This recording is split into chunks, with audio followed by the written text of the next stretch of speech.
Astaghfirullah. Alhamdulillah wassalatu wassalamu ala Rasulillah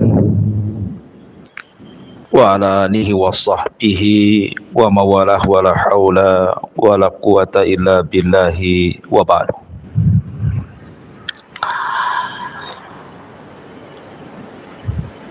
Ma'asyiral muslimat yang dimuliakan Allah Subhanahu wa taala.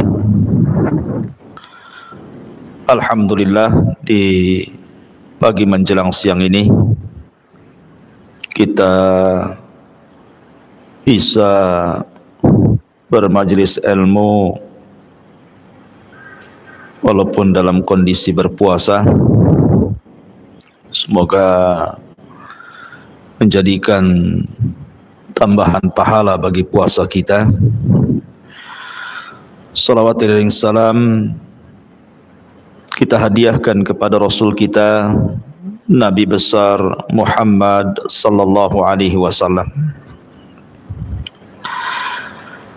Pembahasan di pagi hari ini masih membahas kitab Kabairudz Dzunub, dosa-dosa besar, dan kita masuk pada dosa besar ke-50, menyakiti dan mencaci maki kaum muslimin.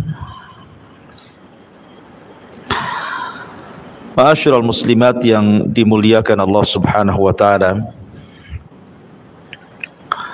dalam kehidupan manusia sehari-hari, maka kita lihat bahwa manusia itu di antara mereka ada yang bisa menjaga lisan, ada yang tidak bisa menjaga lisan. Ada yang bisa menjaga perbuatan, ada yang tidak bisa menjaga perbuatan. Ada orang yang sabar ketika disakiti orang, ada orang yang tidak sabar. Bahkan ada yang pendendam, bahkan boleh jadi ada yang sampai kemudian melakukan hal-hal yang akhirnya menyakiti orang. Begitulah kehidupan manusia, tidak lepas dari perkara-perkara tadi. Artinya bahwa tidak ada manusia yang hidup di bumi ini kecuali pasti akan dibicarakan manusia. Jangan lagi kita, Allah Subhanahu wa taala sendiri dibicarakan orang-orang Yahudi, bahkan dimakinya. Sebagaimana Allah Subhanahu wa taala berfirman tentang bagaimana kurang ajarnya orang-orang Yahudi terhadap zat Allah Subhanahu wa taala. Mereka menuduh Allah Subhanahu wa taala fakir dan mereka yang kaya. Innallaha fakirun wa nahnu aghnia. Bahkan juga mereka mengatakan bahwa yadullahi maghlulah, tangan Allah itu terbelenggu. Padahal tangan Allah itu bal yadahu mabsutatan, bukan terbelenggu. Artinya bahwa kalau Allah Subhanahu wa taala sendiri tidak lepas dari ucapan-ucapan kotor manusia, padahal manusia adalah makhluknya, tentu sesama manusia tidak akan lepas lagi. Para nabi saja tidak lepas dari ucapan manusia. Bahkan nabi yang paling banyak mendapatkan penghinaan dari kaumnya adalah Nabi Musa. Sehingga Nabi SAW mengatakan, laqad udhiya akhi Musa katsira fasabara. Sungguh saudaraku Musa banyak diuji oleh Allah, disakiti oleh kaumnya dengan kata-katanya, tapi dia Nabi yang sabar. Termasuk Nabi SAW. Bahkan wanita yang sudah jelas-jelas kesuciannya, tidak pernah keluar dari mihrabnya, kerjanya hanya ruku dan sujud kepada Allah Azza wa Jal, Maryam bintu Imran, tidak lepas daripada hinaan manusia dan tuduhan manusia, dan dituduh bahwa Maryam telah berzina sehingga melahirkan Isa bin Maryam. Termasuk juga Ummul Mukminin Aisyah radhiyallahu anha tidak lepas daripada cacian dan makian manusia, dituduh berzina dengan Safwan ibn Mu'attil. Tetapi kedua wanita itu, Maryam ataupun Aisyah Ummul Mukminin, adalah dua wanita suci yang disucikan Allah Subhanahu wa taala. Maka sering saya katakan sebagai perlipur lara, sebagai penghibur jiwa, kalau seandainya ada orang yang mencaci maki ibu, menghina, menggibah, memfitnah, menuduh, maka kesampingkan ucapan manusia. Artinya jangan pedulikan ucapan manusia, buang ucapan manusia ke belakang punggung. Apakah ucapan itu dalam bentuk cacian ataupun pujian, jangan pedulikan ucapan manusia. Yang kedua, berjalanlah dengan takdir Allah. Berjalanlah dengan takdir Allah Subhanahu wa taala. Artinya kalaupun satu dunia dikumpulkan insuhum wa jinnuhum, manusia dan jinnya sekalipun, untuk mencaci maki ibu, untuk menghina ibu, untuk memadaratkan ibu, itu tidak akan merubah takdir Allah Subhanahu wa taala. Tidak akan merubah takdir. Makanya Nabi SAW mengatakan kepada Abdullah ibnu Abbas radhiyallahu anhuma, sekiranya manusia berkumpul kepadamu, ala an yadhurruka bi syai'in lam yadhurruka illa ma qad kataballahu lak,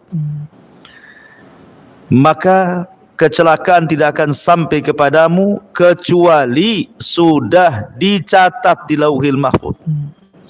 Kalau seandainya manusia berkumpul untuk mencelakakan kamu, kecelakaan itu tidak mungkin terjadi kecuali sudah ditulis di Lauhil Mahfuz.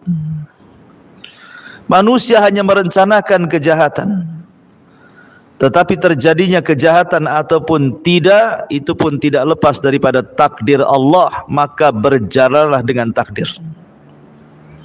Berjalan dengan takdir, hidup kita tenang. Biarkan manusia ngomong ini itu terserah.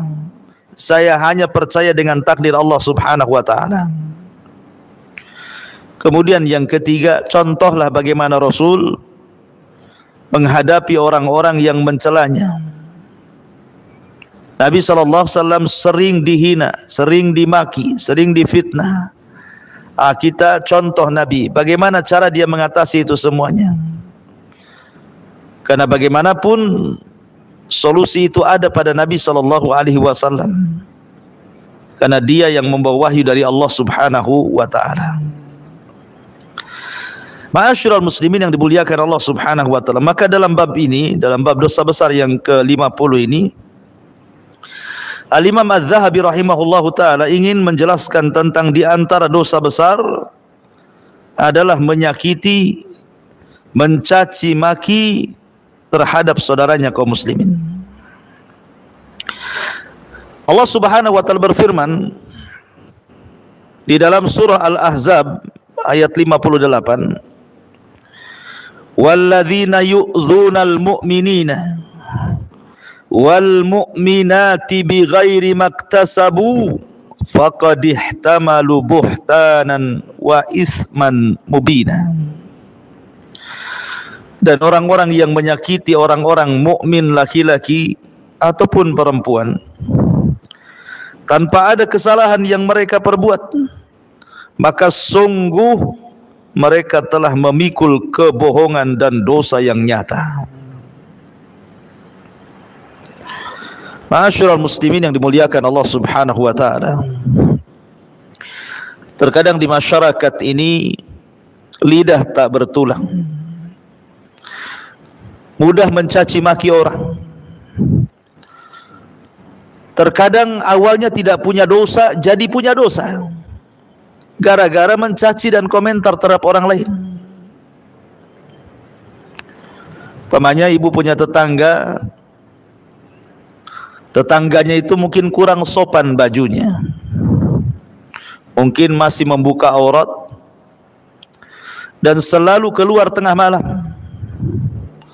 Langsung dalam otak kecil ibu mengatakan, jangan-jangan wanita ini wanita malam, wanita remang-remang, wanita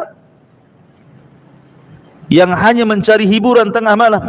Jangan-jangan dia seorang pezina. Ini kan sudah menuduh, Bu. Maka ini masuk dalam kategori menyakiti dan mencaci maki, dan ini termasuk dosa besar. Kita tidak bisa menghukumi manusia hanya gara-gara pakaian dan hanya gara-gara keluar malam. Karena menuduh berzinah itu harus ada 4 saksi. 4 saksi pun harus menyaksikan perzinahannya. Kalau tidak menyaksikan, maka yang menuduh yang dipukul dalam Islam 84 kali 80 cambukan. Jadi tidak boleh menuduh menyakiti seperti itu aja, tidak boleh. Itu jelas-jelas wanita yang fasik gitu ya, yang ibu tahulah tetangga sendiri, dia nggak pernah sholat, pakaian telanjang dan begitu seterusnya. Tapi dengan menuduh si anu berzinah, ini tuduhan berat. Kalau seandainya wanita fasik seperti ini saja, kita tidak boleh menuduh tanpa ada saksi. Bagaimana pula wanita baik-baik dituduh berzina? Seperti yang dilakukan orang-orang Syiah terhadap Ummul Mukminin Aisyah radhiyallahu anha.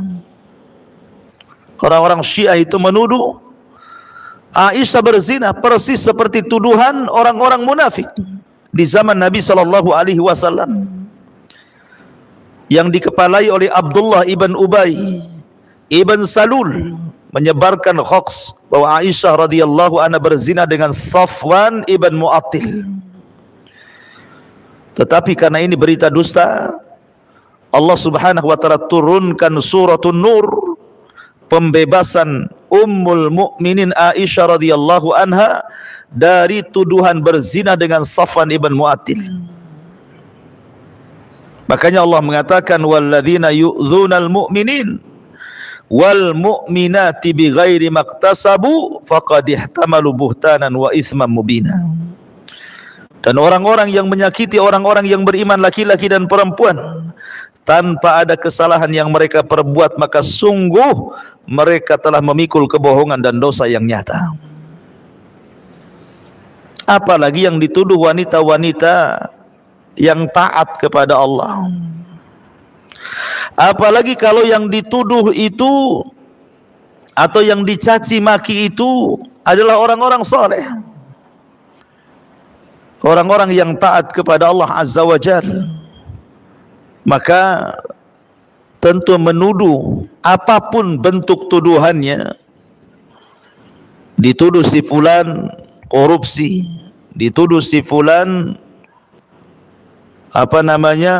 kurang akhlak, kurang adab dan begitu seterusnya, maka ini boleh jadi bagian daripada ghibah, boleh jadi bagian daripada ghibah. Bahkan di negeri ini ada namanya ghibah nasional. Tahu Bu ghibah nasional tuh? Ghibah nasional itu kalau seandainya ada satu pejabat kemudian dicurigai dia korupsi, masuklah media, dibaca oleh publik, maka masyarakat yang membaca, mendengar, langsung ikut-ikut apa kata media, ikut mencelah, kemudian mengatakan dasar koruptor, tidak amanah, macam-macam. Akhirnya kemudian datanglah persidangan. Disidanglah orang yang tertuduh korupsi ini. Rupanya sama hakim persidangan dilepaskan pula. Tiba-tiba masyarakat ngomong lagi, lah kok koruptor dibebaskan katanya. Lah kita tidak hadir di persidangan itu. Dan kita tidak tahu berita itu betul atau salah, bermuatan politik atau tidak. Tetapi dengan cara kemudian ikut-ikutan mencaci, memaki, menuduh, menggibah tanpa ada bukti yang benar, itu masuk pada ghibah atau justru menyebar kedustaan. Apalagi kemudian kalau yang disebar ini orang-orang saleh gitu ya. Tanpa ada bukti kemudian sudah dituduh, maka ini dosa besar, tidak boleh. Tidak boleh menuduh. Apalagi mencaci maki saudaranya yang sudah mengaji, sudah berjilbab, sudah pakai cadar gitu ya.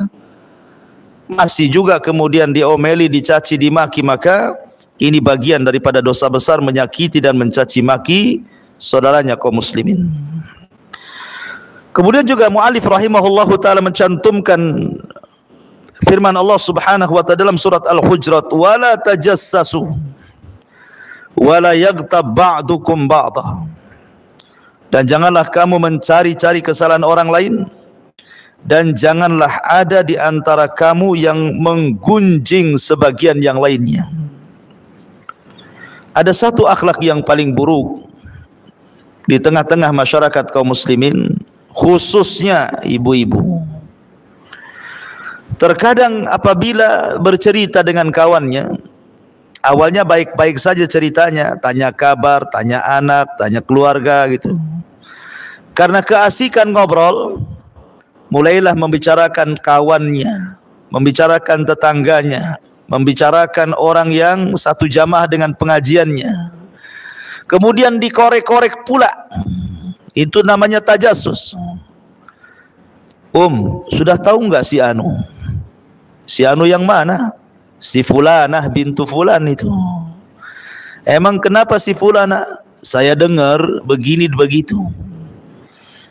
Tahu enggak Kan begitu ya, minta komentar sama orang. Akhirnya kemudian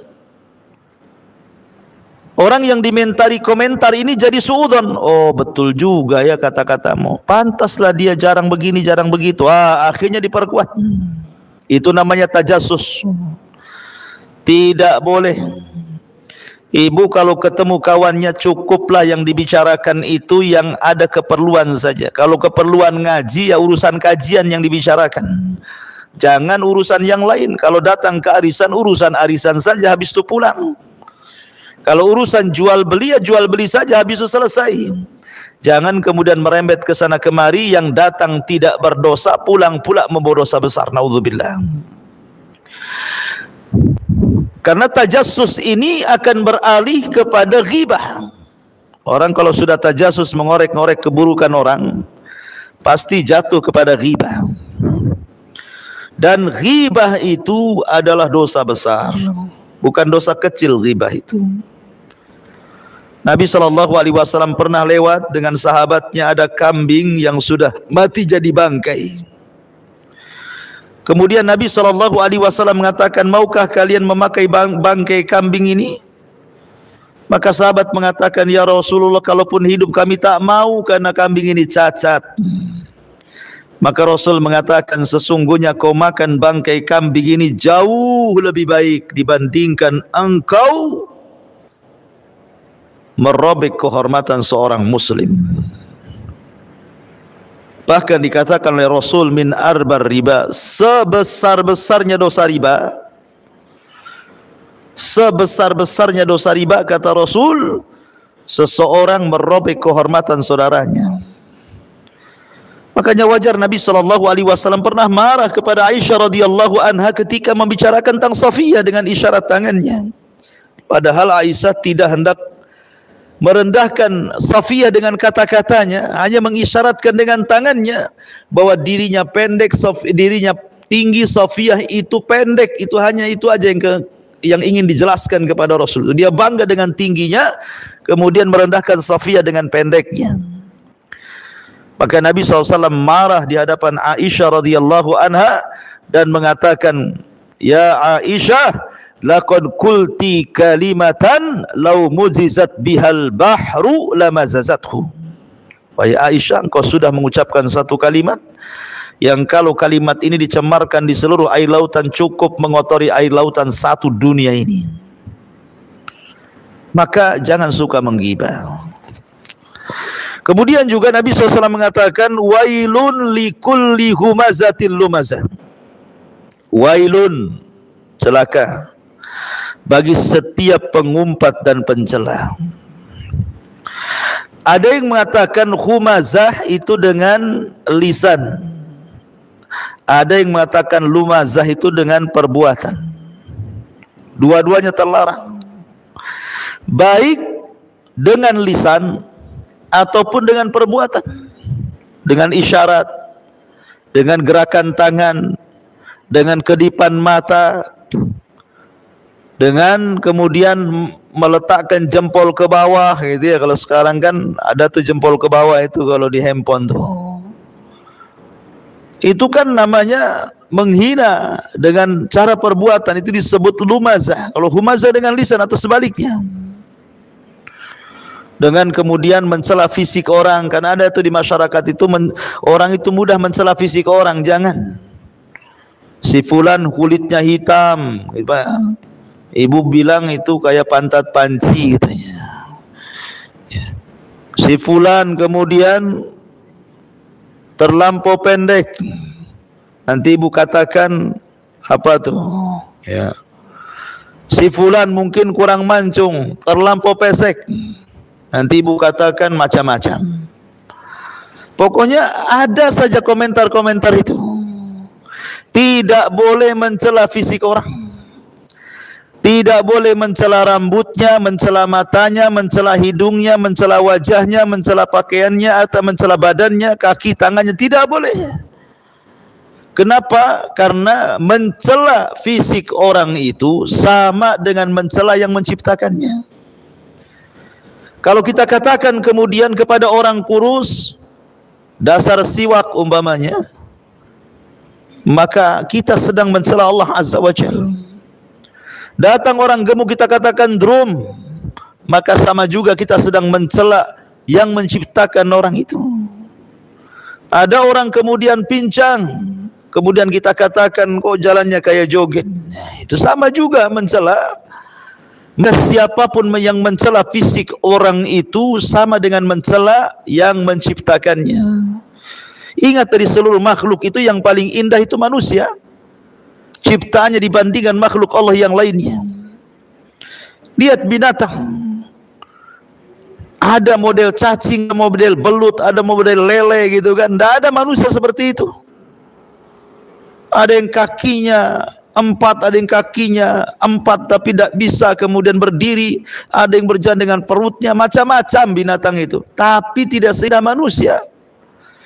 Karena Allah mengatakan laqad khalaqnal insana fi ahsani taqwim tsumma radadnahu asfala safilin. Sungguh kami telah ciptakan manusia sebaik-baik bentuk. Maka jangan mencela fisik karena sama dengan mencela yang menciptakan fisik. Kan itu dosa besar, tidak boleh. Ya.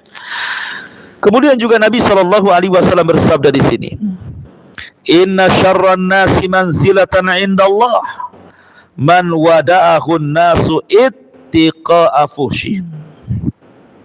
Sesungguhnya sejelek-jelek kedudukan manusia di sisi Allah adalah orang yang ditinggalkan manusia karena takut akan kejahatannya. Subhanallah.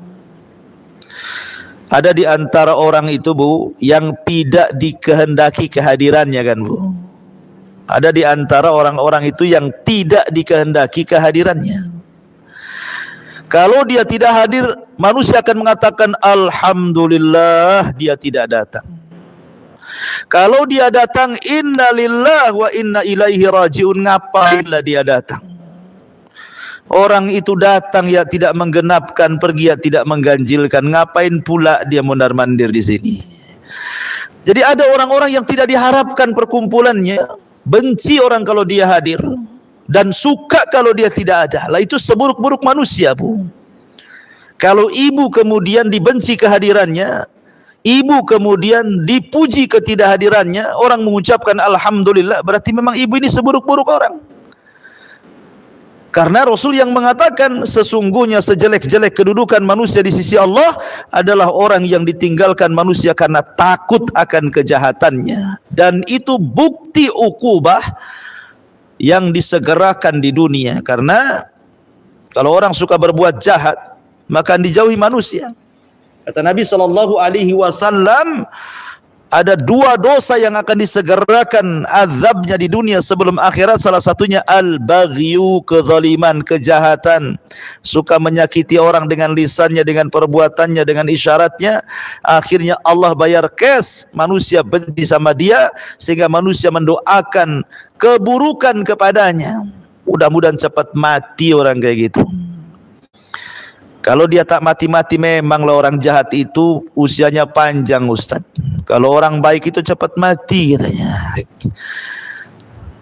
Didoakan 100 orang tak mati-mati pula itu, Ustaz.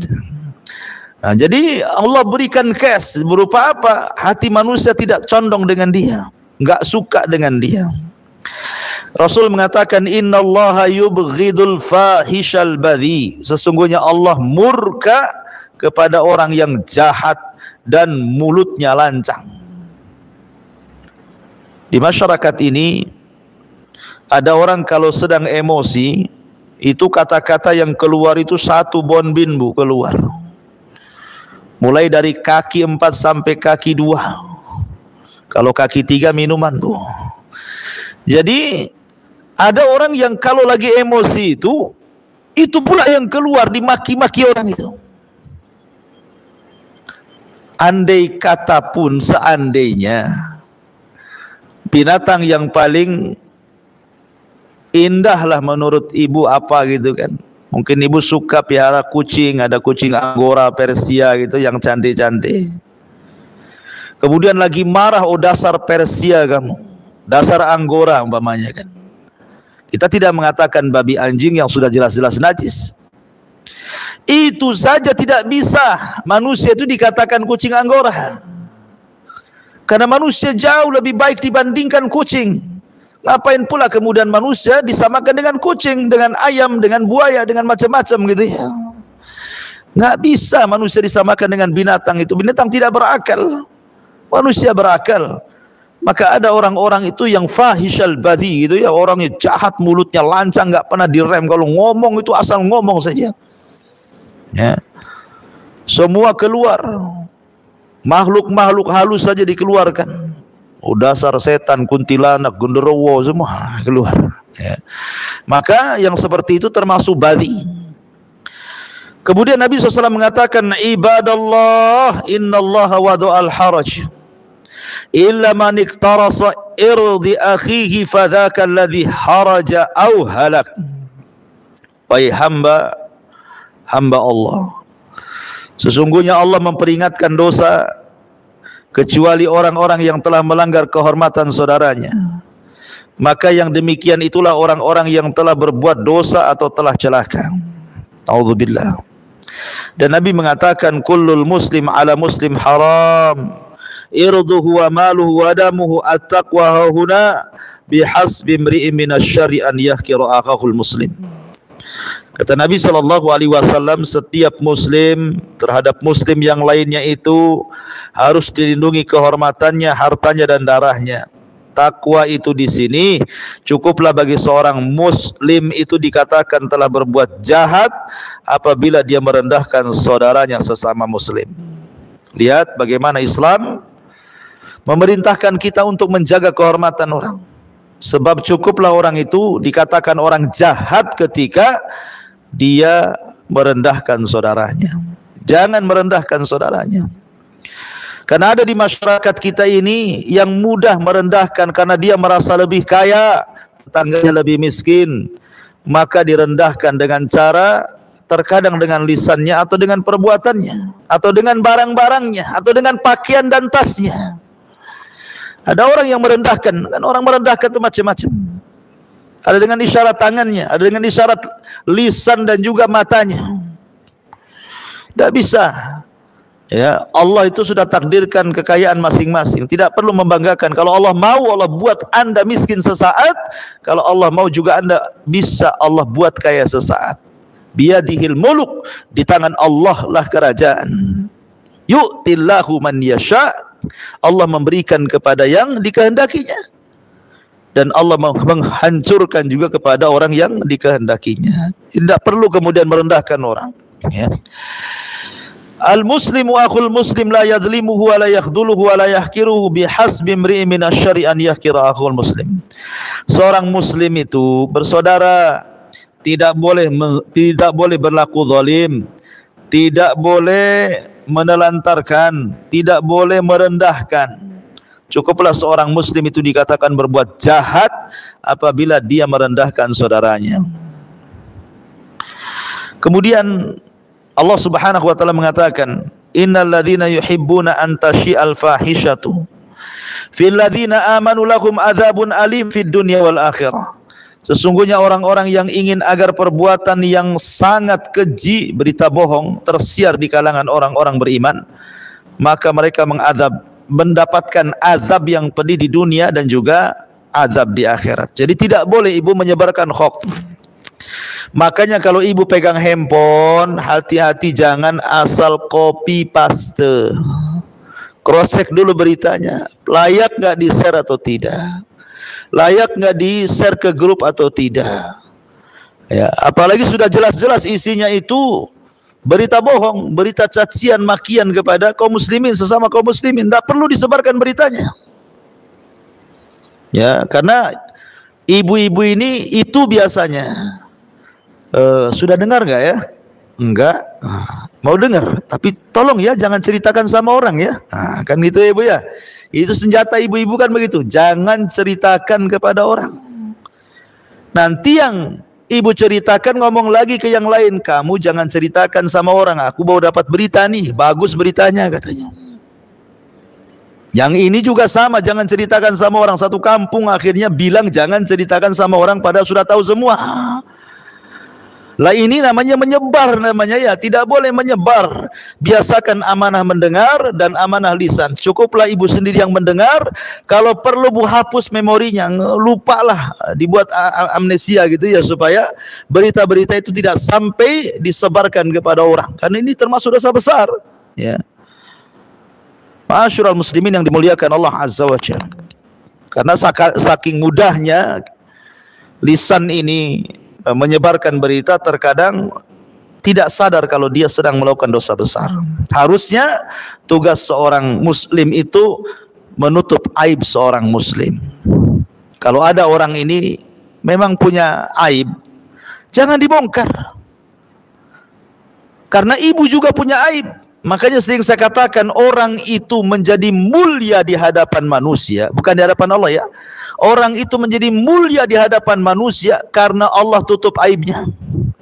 Kalau seandainya Allah bongkar aibnya itu, tidak ada manusia yang memuliakan manusia. Yang ada manusia menaruh pasir di kepala manusia. Tapi karena Allah tutup aib kita, makanya manusia masih hormat sama kita. Kalau Allah buka aib kita, Allahu a'lam, boleh jadi manusia mencaci maki kita. Oleh karena itulah maka biasakan menutup aurat orang lain supaya Allah tutup aurat kita. Terbiasalah menutup aib orang lain supaya Allah berusaha menutup aib kita, supaya manusia tidak tahu dan kita bisa bertobat kepada Allah Subhanahu wa taala.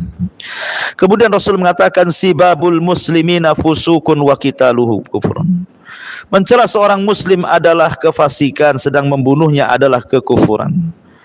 Bahkan mencela seorang muslim itu hakikatnya dia sedang membunuh pelan-pelan.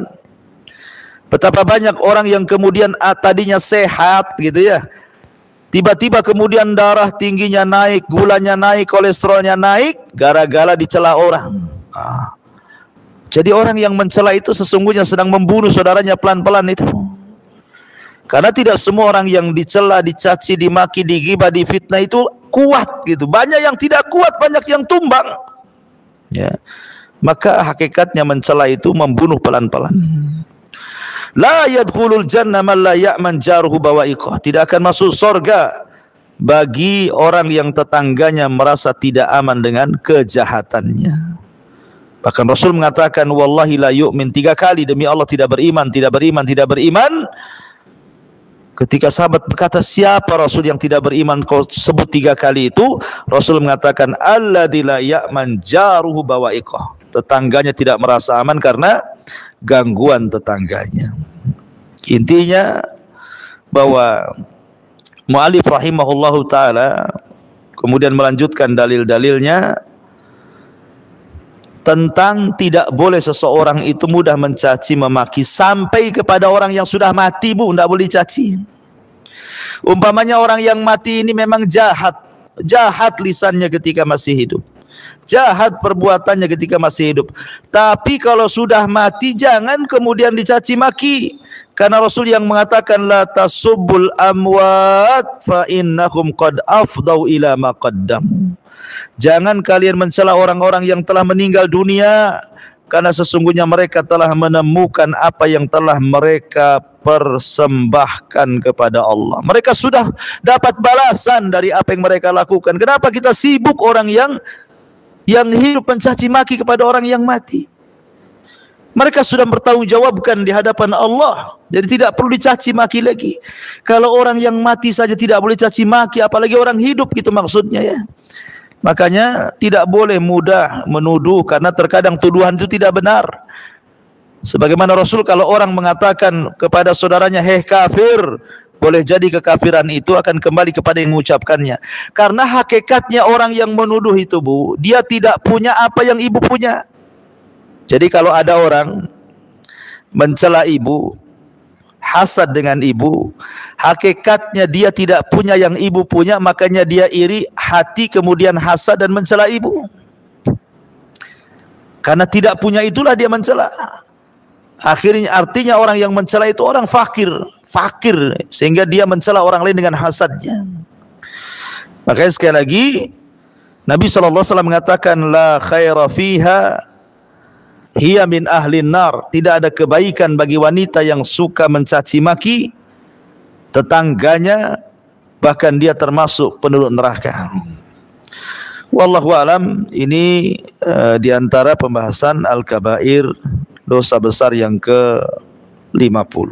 Baik, sebelum saya tutup, silakan kalau ada yang mau bertanya.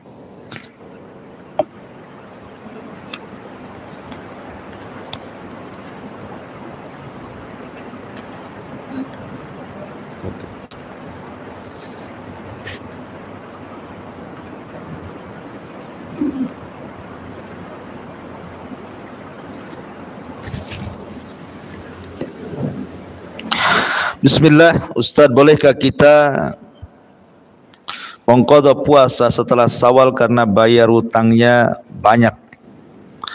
Kalau mengqadha didahulukan Syawalnya tidak sampai 6 hari. Yang kedua, benarkah kita bayar puasa di bulan Syawal sudah sama dengan puasa Syawal, tidak perlu puasa sunnah Syawal lagi? Iya. Ini masalah khilaf ulama tentang orang yang punya puasa, hutang puasa Ramadan, kemudian ketika masuk bulan Syawal ada sunnah namanya 6 hari puasa Syawal. Kata Rasul, man shoma Ramadanan tsumma atba'ahu sittan min Syawal kana kasiyami dahri. Siapa yang berpuasa Ramadan kemudian diikuti 6 hari puasa 6 Syawal, 6 hari di bulan Syawal, 6 kali berturut-turut atau tidak berturut-turut, yang jelas 6 hari lah di bulan Syawal, maka sama dengan puasa 1 tahun. Jadi kalau ibu Ramadan tidak batal, kemudian tambah 6 hari Syawal, itu sama seolah ibu berpuasa tiap hari selama setahun. Lah dari hadis ini menjadi polemik para ulama, orang yang belum menghabiskan Ramadan tetapi dia puasa Syawal karena kalimatnya siapa yang puasa Ramadan. Akhirnya selesaikan dulu Ramadannya, baru kemudian 6 hari Syawal. Sehingga dari sini kata ulama, mendahulukan yang wajib lebih utama dibandingkan mengerjakan yang sunnah. Artinya qadha dulu Ramadannya baru Syawal. Tapi pendapat yang kedua tidak demikian. Ramadan itu sifatnya waktunya muwassa'.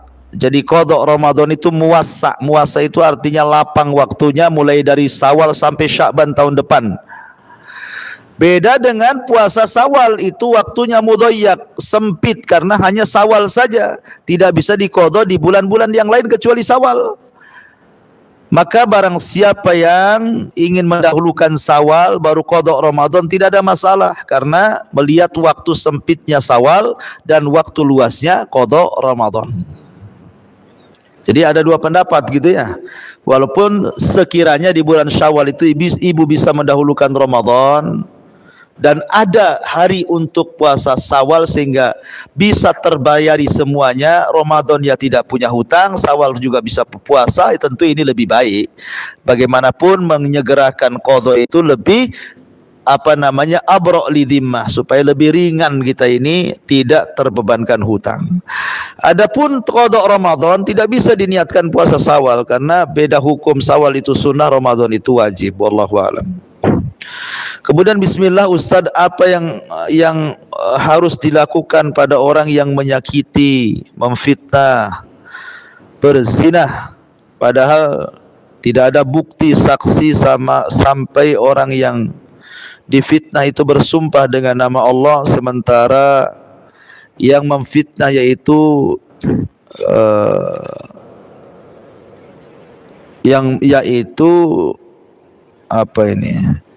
ahli ibadah dan masih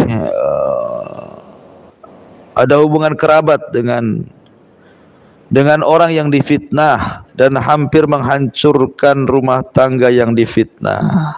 Ya, alhamdulillah. Kalau tidak merasa melakukan, ya enggak usah dipikirkan.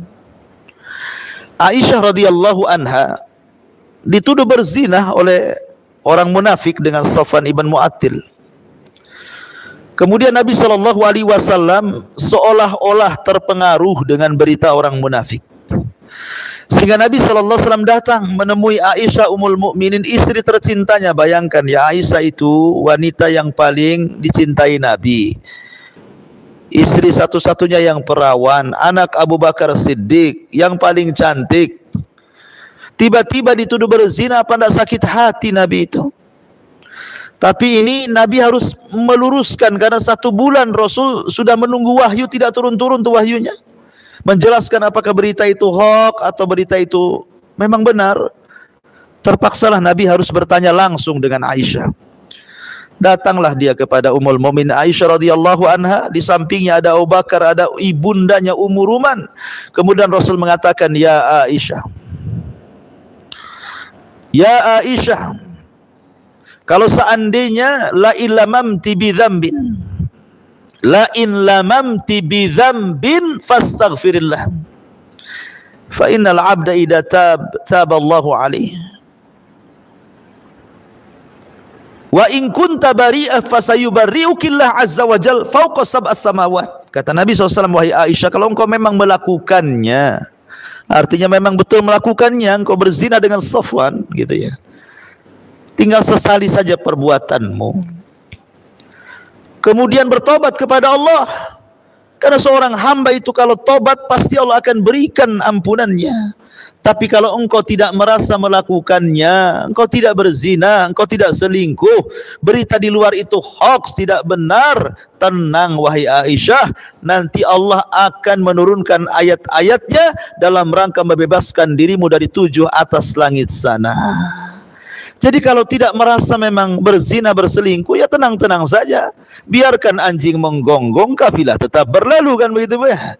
Biarkan dia memfitnah apa saja, saya kan enggak melakukannya, peduli amat. Si amat aja enggak peduli. Ya. Jadi enggak usah dipikirkan, anggap angin lalu, buang ke belakang punggung, berjalan dengan takdir Allah Azza wa Jal. Walaupun dia terus menggaungkan fitnah, kalau memang kehancuran rumah tangga ibu belum ditulis Lauhil Mahfuz, tidak akan hancur. Karena betapa banyak rumah tangga hancur bukan karena dituduh berzina. Betapa banyak rumah tangga hancur hanya gara-gara faktor ekonomi. Jadi tenang saja, walaupun dia terus menggonggong-gonggong pun, kalau memang belum dicatat takdirnya ibu harus lepas dari suami, enggak mungkin lepas. Itu semua takdir Allah. Wala in istama'u ala an yadhurruka bi syai'in lam yadhurruka illa bi syai'in qad katabahu Allah. Kalau mereka pun bukan satu orang yang nuduh ibu umpamanya ya, yang nuduh zina itu mungkin satu kampung.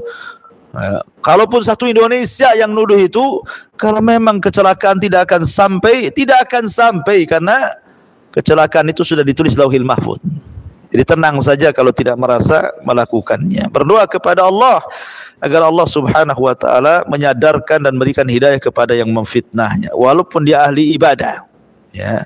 Karena kalau orang yang dizalimi walaupun dia orang kafir, Allah akan menolongnya. Bukan karena kekafirannya, karena dia dari pihak yang dizalimi. Wallahu a'lam. Ya, bismillah Ustaz, bolehkah menceritakan ulang suatu kejadian pada seseorang yang bertanya kepada kita dengan tidak menyebut nama pelaku kejadian tersebut? Kalau sekiranya tidak mendesak, tidak menjadikan madarat, dan itu sangat dihajatkan, gak apa-apa. Seperti seorang hakim meminta agar ibu menceritakan, ibu jadi saksi di hakim. Kalau tidak diceritakan keburukannya, hakim tidak tahu, sehingga tidak bisa memutuskan yang seadil-adilnya. Terpaksalah ibu feedback menceritakan kisah masa lalu kejelekan si anu yang sedang dihakimi. Gak ada masalah, ya kan? Kalau memang itu ada sebuah hajat. Kalau nggak ada hajat, ngapain? Ya, kecuali dijadikan ibrah dan pelajaran, boleh kita menceritakan tanpa menyebut inisialnya, tanpa menyebut namanya. Oh, di desa, tanpa menyebut desanya, di sebuah desa ada seorang wanita begini, akhirnya karena dia berbuat jahat kuburannya nolak umpamanya, kayak sinetron gitu ya. Nggak ada masalah ya kalau tidak disebutkan tempatnya. Jadi orang itu kan mengambil ibrah dari ceritanya saja. Ya. Kemudian yang kedua, bagaimana sikap kita dengan seseorang yang selalu berpikir negatif dengan orang lain, khususnya kepada keluarga besar sendiri. Doakan supaya dia dapat hidayah. Ya, bahwa sekali lagi saya katakan sebagai pelipur lara, kita ini tidak lepas dari ucapan manusia. Sampai Nabi Adam saja kena omelan gitu ya. Para nabi kena omelan.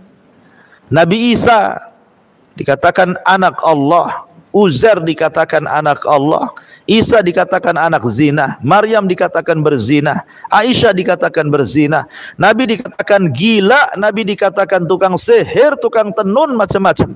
Ya kan? Jadi sekelas mereka saja orang-orang mulia tidak lepas dari cacian makian, apalagi sekelas ibu. Wajar kalau kena maki, apalagi suka maki, kena maki baliklah kan itu ya. Karena kama tadinu tudan, ya, sebagaimana ibu melakukan bermuamalah dengan jahat kepada orang, maka Allah akan kirim orang yang bermuamalah dengan jahat kepada ibu. Al jaza'u min jinsil amal, bahwa balasan itu ditentukan amalannya. Tapi yang jelas bahwa jangan, kalau kita sudah tahu bahwa kita tidak selamat dari ucapan manusia, maka jadikan ucapan manusia seperti debu, biarkan melayang ke sana kemari, saya tidak peduli. Jadikan pujian dan juga celaan itu sama saja bagi saya. Hati saya tidak akan berubah. Anda mau puji saya silakan, Anda mau mencela saya silakan, saya tidak akan berubah. Karena hati orang mulia itu tidak akan berubah dengan celaan dan pujian. Ya. Kemudian jangan pedulikan supaya dia capek sendiri. Karena ketika dia bisa bicara dari bayi sampai dia menggibah ibu, kan hanya ketika itu saja dia menggibah ibu. Sepanjang harinya dia kan tidak menggibah ibu terus, sehingga ada waktu capeknya, sehingga tidak perlu ditanggapi. Doakan saja supaya dapat hidayah. Ya, saya kira itu diantara nasihat dari